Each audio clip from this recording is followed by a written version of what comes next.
From Argus Media, this is Driving Discussions, a podcast series focusing on the forces affecting North American road fuels. Greetings and salutations once again. I'm Argus's U.S. Gulf Coast Blendstocks reporter, Jason Metko. And on this presentation of the series, we're catching up with our senior reporter of methanol and MTBE, Stephen McGinn, with an update on what has turned out to be a very busy summer in the MTBE world and how things might play out as we wind down 2023. Stephen, good to have you back on the presentation. Hope you've had a good summer. Speaking of summer, let's talk about what has taken place in the MTBE world between June, when we were last together, and now. I understand it has been quite the busy time. Sure has. Thanks for having me back, Jason. Really appreciate it. And a lot has happened over the last 3 to 4 months. You know, we talked in June, and now we're sitting here in mid-September. And in MTBE, the market has just exploded in pricing since then in the U.S. Gulf. And it's been a very dramatic shift. When we were last talking in June, spot prices for MTBE in the Gulf were about $2.50, $2.60 a gallon. And they were trading out on parity with RBOB. Move to today, MTBE yesterday was $4.57 a gallon. As of the 11th of September.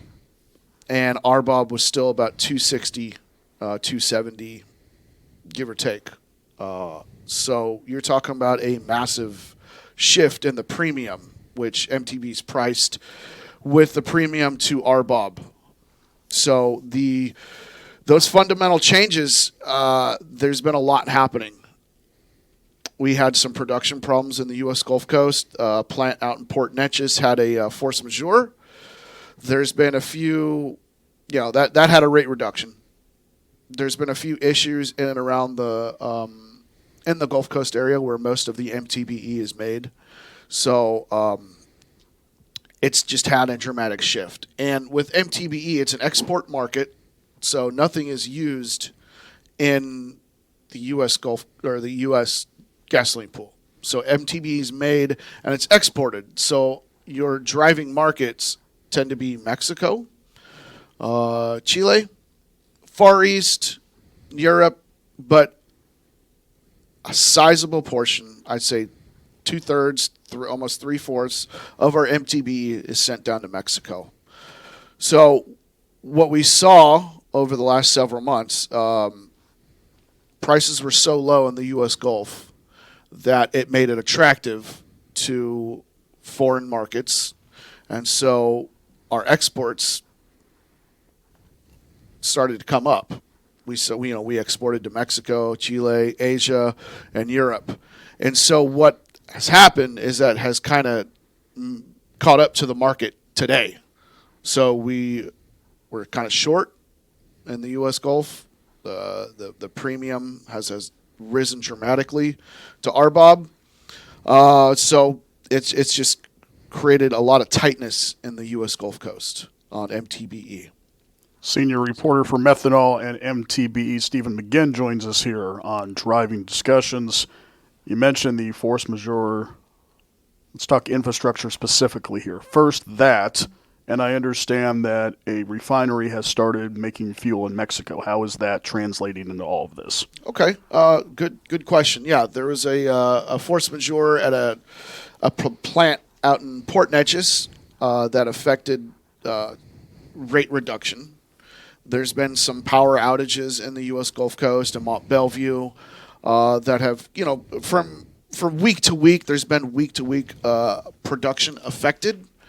So, going back to Mexico, it's possible that we are seeing a shortage of MTBE supply, specifically in those 3 metro zones. And if you think back to what we talked about in our previous conversation about the 3 major metro zones in Mexico City, Guadalajara, and Monterrey, they require the use of MTBE as the octane enhancement gasoline additive. And if you want to ask, what does MTBE do? Well, MTBE is a gasoline octane additive that allows for more complete combustion of the gasoline components in in the tank. So at the tailpipe, it comes with cleaner emissions as opposed to dirtier components.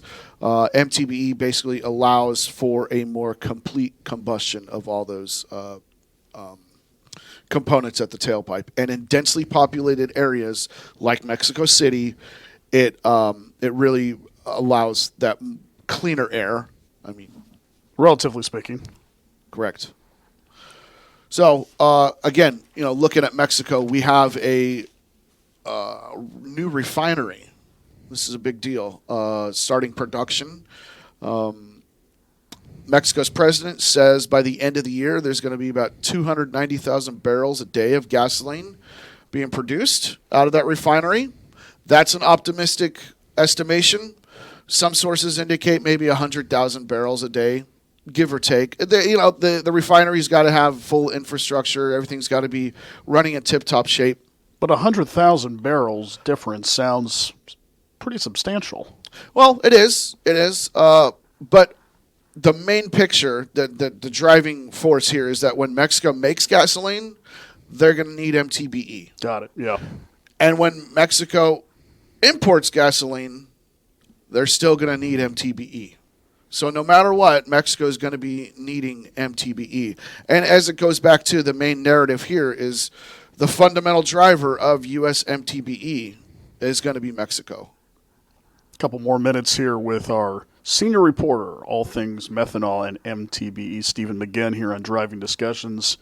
So now that we are basically at the three-quarters pole of 2023, hard to believe we're saying that because even though it was a warm, long summer, fall is upon us. So hot. I know, right?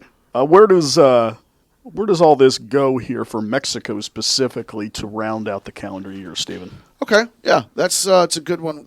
As of today, we're seeing a 40,000-ton cargo of MTBE heading to the U.S. Gulf Coast, Corpus Christi, and it's loaded with MTBE. It's coming from Europe, I believe Spain, and it's heading to Corpus Christi, and we expect that most of that material, if not all of it, to be sent down into Mexico. So will that alleviate some price pressure?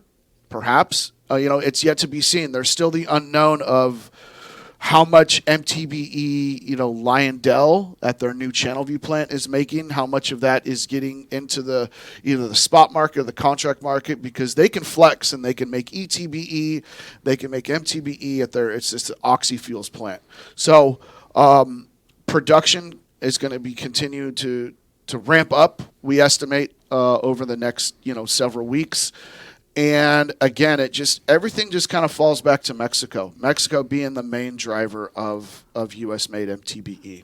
Senior reporter for methanol and MTBE, Stephen McGinn. Appreciate you stopping by, bud. And no doubt when we talk to you again, there will probably be a few more things to throw out to the masses. Thanks for doing this as always, bud.